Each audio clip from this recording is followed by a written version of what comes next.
Good morning, Intenders. Good morning. Welcome and welcome back to Morning Intentions. Today is Monday, April 13th, and we're continuing on with our journey with codependency and our book study of Too Much by Terry Cole.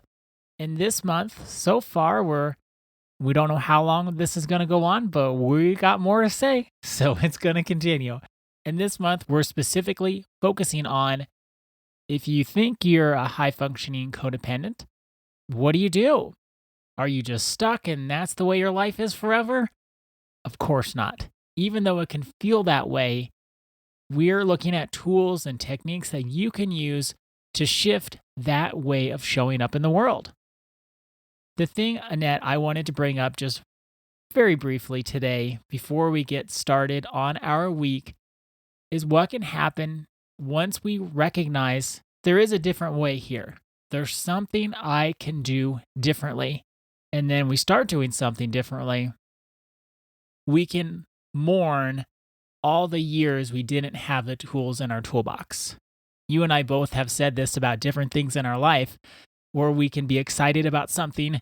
And then we could also have, in addition to celebration, some mourning of, think of all the years I was doing the wrong thing. For me, I'll give you all an example. I'm not so holy. I don't have any problems. Of course, I got problems. Here's one.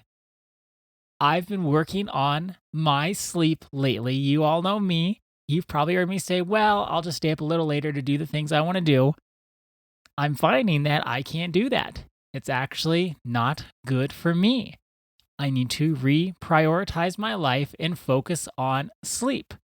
I'm sleeping more. I'm feeling better than I ever have. And then there's a part of me that says, you've been doing this for however many years, 20 plus years, you've been sacrificing sleep or been too anxious to sleep or too sad to sleep. Poor Ada. You can feel that way. Why did I do this for so long?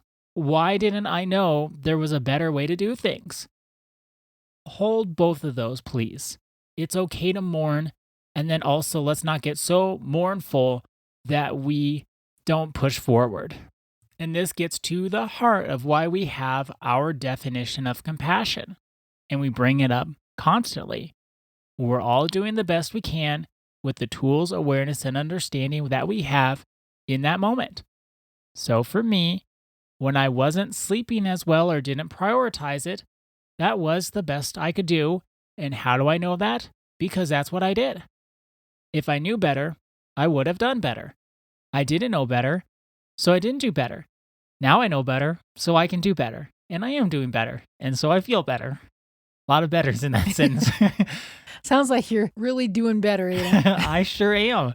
And we all get the chance to do better, and we need to love ourselves enough to do better and also more in the times where we didn't have the tools.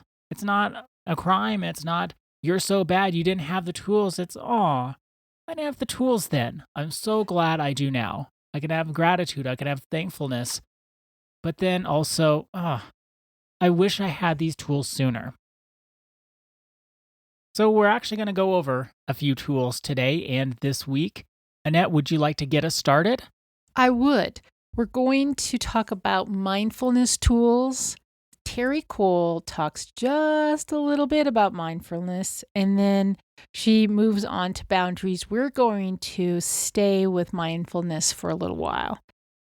Mindfulness is something that we've probably all heard the phrase. Maybe we do have some mindfulness practices, but we want to keep that front and center. That's a tool in our toolbox that we want to use daily. So that's why we want to spend a little bit more time on it than Terry Cole did in her book. One thing I want to say, I'm going to interrupt you already before we get into specific techniques and tools. I want to give us a little word about mindfulness. I heard that word for years, and I didn't know what people were talking about. Oh, be mindful. Oh, you need to practice mindfulness. Just be mindful. It's one of those things that can be a buzzword, and you could just say, well, I don't know what that is, and pass it by. We're not passing it by. You took a class in this. I did take a class in this, yes, and that was very helpful. So the thing about mindfulness is it is counteracting all the ways in life we can act mindlessly. Or put another way, we act on autopilot. We're not fully thinking, we just do something. So if you have a high functioning codependent way of showing up in the world, there's probably a lot of times where there's this urge that you had in your body and your mind, and you just did something to help release that trauma feeling inside of your body. And you didn't think it through. You didn't check in. Well, is this really the best thing for me and for them? You just did what you thought you needed to do. Now, that autopilot way of going through life can get us in trouble, as I'm sure you all know. So we want to shift all of that and do it a different way. You want to have a different life, you need to do things differently. And part of doing things differently is being mindful or being present to how we feel and to what we're doing. Because people say things, they do things, and if it's hurtful, they can say, "Oh, I'm sorry, I wasn't thinking." That might be true.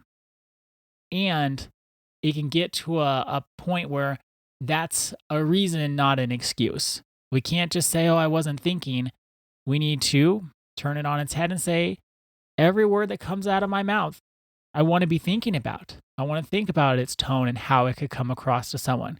Every action that I take, even if it's just about myself and I'm the only one who would know I did it, how does that feel? What does that do? What does that communicate about ourselves to ourselves?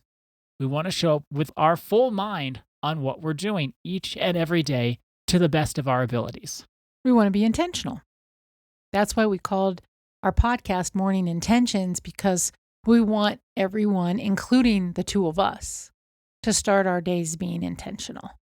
And that was the reason that we chose the name of our podcast, even, is because that intentionality will help us when we are having the habit of being more compulsive and being more on autopilot.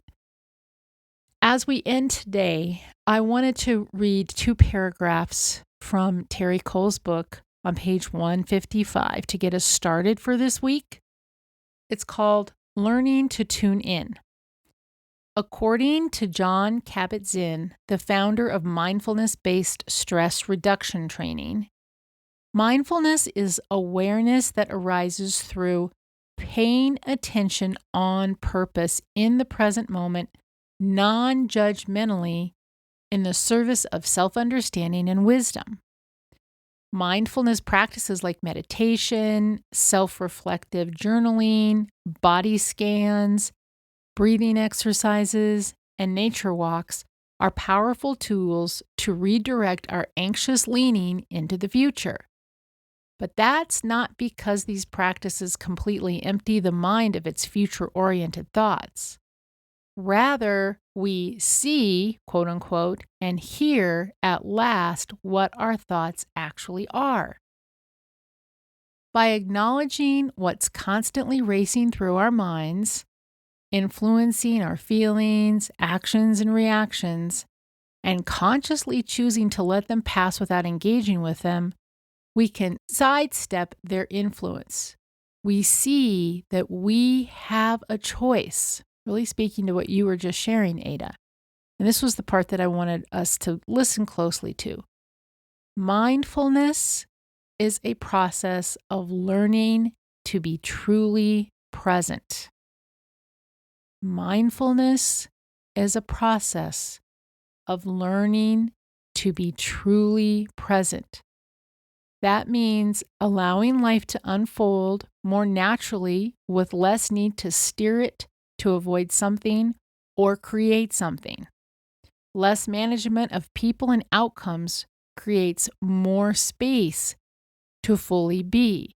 So remember, the trauma response of a high-functioning codependent is to make sure that the outcomes are okay.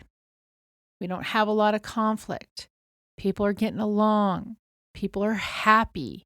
All is well. That's why we can be, quote unquote, manipulative, but it's not sinister manipulative. It's actually, we want everybody to be doing well.